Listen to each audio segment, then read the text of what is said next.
تحریک انصاف کے اندر اختلافات شدت اختیار کر گئے ہیں جو دنیا کے سامنے بھی آنے لگے ہیں۔ اس کے ساتھ ساتھ عمران خان کے خاندان، عمران خان کی بہنوں اور تحریک انصاف کے مابین، تحریک انصاف کی لیڈرشپ کے مابین اختلافات بھی سامنے آ گئے ہیں۔ صرف اختلافات سامنے نہیں آئے بلکہ ایک دوسرے کے لیے جس طرح سے بات کی جا رہی ہے، جو زبان استعمال کی جا رہی ہے، اس کو بھی مناسب کسی طور بھی قرار نہیں دیا جا سکتا۔ سہیل آفریدی کی طرف سے 19 اپریل کو جلسے کا اعلان کیا گیا ہے اور یہ خیبر پختونخوا میں ہونے والا جلسہ ہے۔ عمران خان کی بہن علیمہ خان کی طرف سے کہا گیا ہے کہ جلسے کی افادیت کے بارے میں بتایا جائے کہ اس سے عمران خان کو کیا فائدہ ہوگا، تحریک انصاف کے کاز کو کیا فائدہ ہوگا، خصوصی طور پہ کیا اس جلسے عمران خان کی آنکھ کا علاج ہو جائے گا، عمران خان کو اس جلسے کے باعث ہاسپٹل منتقل کر دیا جائے گا، عمران خان کو کوئی ریلیف ملے گا۔ عمران خان کی رہائی کے حوالے سے انہوں نے کوئی بات نہیں کی، لیکن انہوں نے یہی بار بار سوال اٹھایا کہ جو جلسہ مردان میں ہونے جا رہا ہے اس سے کیا فائدہ، تحریک انصاف کو کوئی فائدہ ہوگا یا نہیں ہوگا، لیکن عمران خان کی ذات کو کیا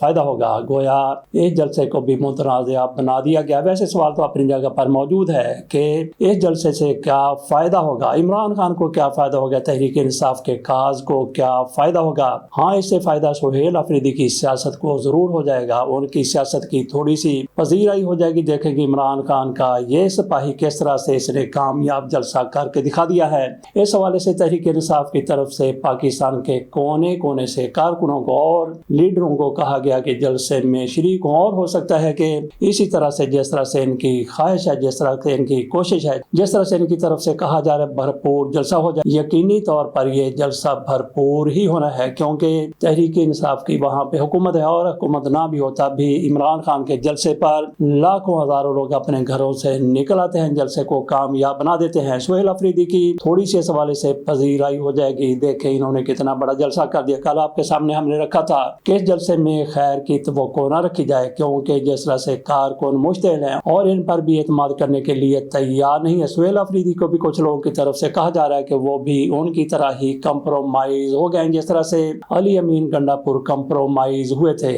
اور دوسری طرف سلمان اکرم راجہ ان کو ایک متحمل مزاج لیڈر سمجھا جاتا ہے۔ ویسے بھی ان کی شرافت کے حوالے سے بھی لوگ بات کرتے ہیں، وہ اس طرح سے کبھی غصے میں نہیں آئے جس طرح سے کل ان کی طرف سے باقاعدہ صحافیوں کے سامنے غصہ دکھایا گیا، اخبار نویسوں کے سامنے جس طرح سے انہوں نے بات کی، پہلے اتنے اشتعال میں کبھی وہ نظر نہیں آئے، اور ایک موقع پر تو لگتا تھا کہ وہ حکومت کے ساتھ کھڑے ہو گئے ہیں، تحریک انصاف کے مقابلے پر بھی آ گئے ہیں۔ دراصل وہ تحریک انصاف کے مقابلے پر نہیں آئے تھے، بلکہ علیمہ خان کی طرف سے جو کچھ کہا گیا تھا ان کی طرف سے اس پر شدید غصے میں آ کے، شدید رنج میں آ کے جواب دیا گیا ہے۔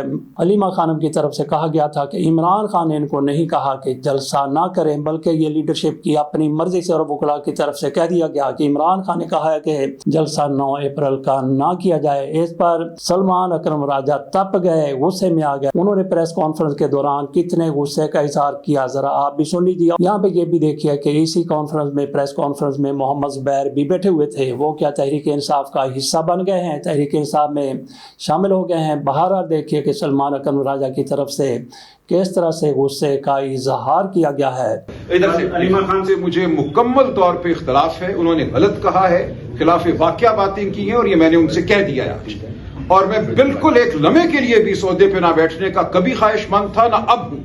3 بار میں عمران خان صاحب کو کہہ چکا ہوں کہ میں نہیں یہ کام کرنا چاہتا، جب انہوں نے مجھے مقرر بھی کیا تھا، میرے منع کرنے کے باوجود کیا تھا، میں ایک لمحے کے لیے یہ کام نہیں کرنا چاہتا، لیکن ایک فرض ہے جو مجھ پہ ڈالا گیا ہے، اس فرض کو میں نبھاؤں گا۔ علیمہ خان صاحبہ کو اگر یہ شکایت ہے کہ 9 اپریل کا جلسہ کیوں منسوخ ہوا، تو میں بوانگ دہل کہتا ہوں کہ ہم نے ٹھیک کیا وہ جلسہ منسوخ کر کے، بالکل ٹھیک کیا، اور سن لیجئے کیوں ہم نے وہ جلسہ منسوخ کیا، اور اس کی تائید عمران خان نے جیل سے کی ہماری منسوخی کے بعد۔ وہ اس لیے منسوخ کیا ہم نے جلسہ کہ اگلے دن 9 اپریل کو یہ اطلاع تھی، یہ اعلان تھا کہ سفارتکار اسلام آباد اس علاقے میں آ رہے ہیں، یہاں پہ شاید صدی کی سب سے بڑی کانفرنس جو تھی وہ ہونے جا رہی تھی۔ ہمارا یہ فرض بنتا تھا کہ ہم اس کو سپورٹ کریں، اس پروسیس کو، اس کا ساتھ دیں، نہ کہ یہ کہ اس علاقے میں، اس خطے میں کوئی گڑبڑ کا امکان ہو جس کی وجہ سے سفارتکار یہاں آنے سے انکار کر دے، اور ایک موقع جو امن کو مل رہا تھا وہ موقع ضائع ہو۔ ہم نے پولیٹیکل کمیٹی میں بیٹھ کے اس بات پہ غور کیا۔ ہمارے تعلقات ہیں، ہمارے روابط ہیں مختلف سفارتکاروں کے ساتھ، وہ ترکی کے ہوں، وہ سعودی عرب کے ہوں، وہ ایران کے ہوں، ہمارے سب سے روابط ہیں، اور ہم جانتے تھے کہ ان سب کی خواہش کیا ہے. ان سب کی خواہش یہ تھی کہ ایک پرامن ماحول میں اسلام آباد کے علاقے میں یہ کانفرنس منعقد ہو. لہٰذا ہم نے بالکل ٹھیک فیصلہ کیا اور اس فیصلے کو کرتے وقت ہم نے بالکل حکومت سے یہ کہا کہ عمران خان کو علاج کی جو سہولت ہے جو ان کو ملنی چاہیے, جو ان کا حق ہے شفا انٹرنیشنل ہسپتال میں, وہ ان کو دیا جائے. ان کے ذاتی معالجین کو ان سے ملنے دیا جائے, ان کے خاندان کو, ان کی بہنوں کو ان سے ملنے دیا جائے. لیکن ہم اس دن کوئی دھمکی نہیں دے سکتے تھے. یہ نہیں ہم کہہ سکتے تھے کہ ملنے دو ورنہ کل ہم آ رہے ہیں, ہم درہم بھرم کر دیں گے اس ماحول کو. یہ کرنا پاکستان کے مفاد کے خلاف ہوتا, امت کے مفاد کے خلاف ہوتا, عالمی امن کے خلاف ہوتا. ہم نے بالکل ٹھیک فیصلہ کیا اور جو کچھ یہ کہا گیا کہ سہولت کاری کی ہم اس کو رد کرتے ہیں. ہم نے اپنے ایمان سے, اپنے وثوق سے, سچے جذبے کے ساتھ ٹھیک فیصلہ کیا اور ہم اس پر کھڑے ہیں. تو یہاں پہ سلمان اکرم راجہ نے اپنے عہدے کو بھی ٹھوکر مارتے ہوئے کہا کہ مجھے عہدوں کی کوئی پرواہ نہیں. ان کی طرف سے یہ کہنا بھی بڑا ہی حیران کن ہے کہ یہ صدی کی سب سے بڑی کانفرنس ہونے جا رہی تھی اور اس کو پاکستان ہی کے لیے کامیاب کروایا جانا تھا. تو یہ ان کا اپنا نقطہ نظر ہو سکتا ہے. تو یہاں پہ یہ سوال بھی ہے کہ کیا عمران خان کی طرف سے واقعی کہا گیا تھا کہ جلسہ نہ کیا جائے سلمان اکرم راجہ اور دیگر لیڈرشپ کی طرف سے؟ تو یہی کہا گیا ہے. لیکن آپ نے اس میں سنا, دوبارہ بھی آپ کو سنا دیتے ہیں. وہ کہتے ہیں کہ جلسے کے بعد عمران خان سے ہم نے کہا تو انہوں نے کہا کہ ٹھیک ہے آپ نے اچھا کیا. گویا عمران خان سے انہوں نے جلسے سے پہلے منظوری نہیں لی تھی اور جلسے کے بعد عمران خان کی طرف سے ان کو کیسے بتا دیا گیا, کیسے ان کو خبر پہنچ گئی کہ انہوں نے کہا کہ آپ نے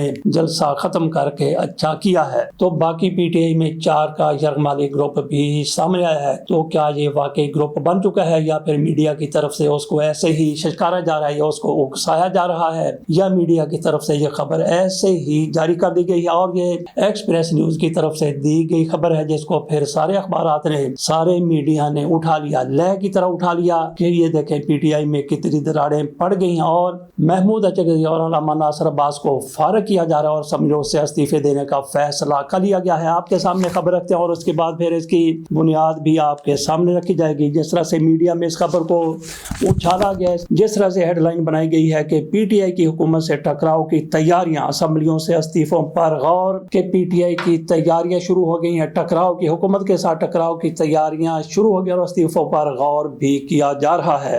مزید اس میں کہا گیا ہے کہ اپوزیشن اتحاد سے علیحدگی کے لیے ٹیم تیار ہے. محمود اچکزئی اور علامہ ناصر سے اختیارات سہیل آفریدی, مینا خان, شاہد خٹک, شفیع جان کو منتقل, بہانے نہیں چلیں گے. اپوزیشن اتحاد نے وقت ضائع کیا, استعفوں اور مزاحمت بارے فیصلوں کا اختیار اپنے پاس رکھیں گے. یہ شاہد خٹک صاحب کی طرف سے کہا گیا, یا پھر اس خبر میں یہ باور کروایا گیا ہے کہ شاہد خٹک نے یہ کہا ہے کہ ہم 4 کا یہ گروپ ہے, ہم چاروں نے ہی یہ فیصلے کرنے ہیں, سہیل آفریدی ہمارے ہیڈ ہوں گے. اور اس کے ساتھ انہوں نے کہا کہ مینا خان ہمارے ساتھ ہیں, شفیع جان ہمارے ساتھ ہیں, اور چوتھا شاہد خٹک نے کہا کہ میں خود ہوں اور ہم اب یہ فیصلے کریں گے.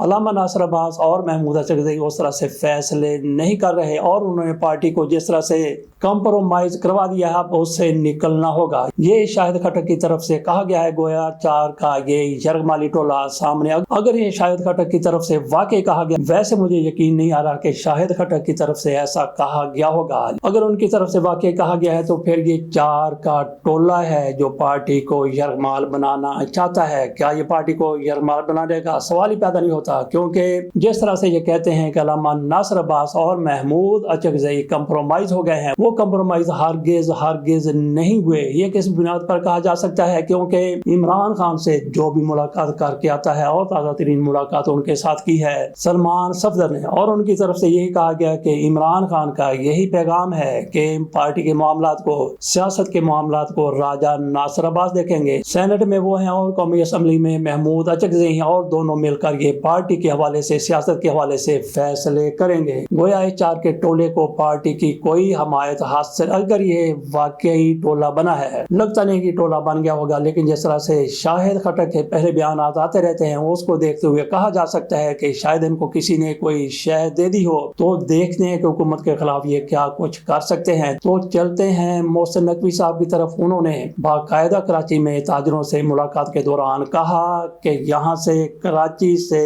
$100 ارب 3 سال میں یہاں سے باہر گئے ہیں، پاکستان سے باہر گئے ہیں۔ انہوں نے دبئی کا نام نہیں لیا، لیکن ان کا شاید اشارہ دبئی ہی کی طرف تھا۔ انہوں نے کہا کہ 1-2 لوگوں کو اٹھا لیا گیا، چک لیا گیا تو پھر معاملہ صاف ہو جائے گا، سب کے سامنے آ جائے گا کہ کس نے کس طرح سے پاکستان سے پیسہ منتقل کیا ہے۔ آصف علی زرداری نے انور مجید اور ان کے باپ کو استعمال کیا تھا اسی کام کے لیے، لیکن یہ 100 ارب ڈالر گیا ہے 3 سال میں، جب سے یہ حکومت یہ والے لوگ آئے ہیں۔ پہلے پی ڈی ایم کی حکومت تھی اور اس کے بعد پھر نگران حکومت آ گئی، اور یہ ایک ہی تھالی کے چٹے بٹے ہیں، ایک ہی گروپ سے تعلق رکھتے ہیں، ایک ہی ان کا مائنڈ سیٹ ہے۔ تحریک انصاف کے حوالے سے ان کی ایک ہی طرح کی سوچ ہے۔ ان کی طرف سے کہا گیا کہ 3 سال میں 100 ارب ڈالر پاکستان سے باہر گیا ہے۔ انہوں نے ساتھ پھر یہ بھی کہا کہ میں کہتا ہوں اس میں سے 35% واپس لیں۔ اگر وہ ناجائز پیسہ تھا پاکستان سے باہر گیا تو پھر کس طرح سے کہہ سکتے ہیں کہ 35% واپس لیں؟ ساتھ انہوں نے کہا کہ 35% بھی 10 ارب ڈالر بنتا ہے،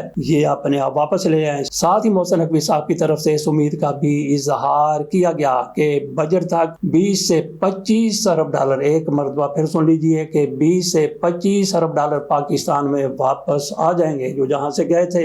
ان کے محکمے کی طرف سے، ان کے ادارے کی طرف سے پھر تردید کر دی گئی کہ انہوں نے یہ نہیں کہا تھا کہ یہ پاکستان سے گئے ہیں، اگر پاکستان سے نہیں گئے تو آئیں گے کیسے؟ بہرحال ان کی طرف سے ان کو کہا گیا کہ 1-2 لوگوں کو اٹھا لیا گیا، چک لیا گیا تو معاملہ صاف ہو جائے گا۔ تو انتظار کرتے ہیں کہ محسن نقوی صاحب کی طرف سے جس طرح سے کہا گیا ہے کہ 20-25 ارب ڈالر پاکستان واپس آ جائیں گے۔ فیلڈ مارشل صاحب کی طرف سے دعویٰ کیا گیا تھا جب انہوں نے پاکستان کے معاشی معاملات کو سنبھالنے کی کوشش کی تھی اور وہ فرنٹ لائن پر آئے تھے، بلکہ اسٹیئرنگ پر بیٹھے تھے، ان کی طرف سے کہا گیا تھا کہ پاکستان میں 100 ارب ڈالر آئیں گے۔ انہوں نے کہا کہ 25 ارب ڈالر سعودی عرب کی طرف سے، اتنے ہی متحدہ عرب امارات کی طرف سے، اتنے ہی قطر کی طرف سے اور اتنے ہی کویت کی طرف سے پاکستان آئیں گے۔ ان میں سے کتنے آئے اس بارے میں تو ہمارے پاس کوئی معلومات نہیں ہے، لیکن پاکستان سے 100 ارب ڈالر اسی دوران چلے گئے جب یہاں پہ یہ حکومت تھی یا ان سے پہلے والے ان کے ہی ساتھی ہوا کرتے تھے۔ اس کے ساتھ اجازت دیجیے، اللہ حافظ۔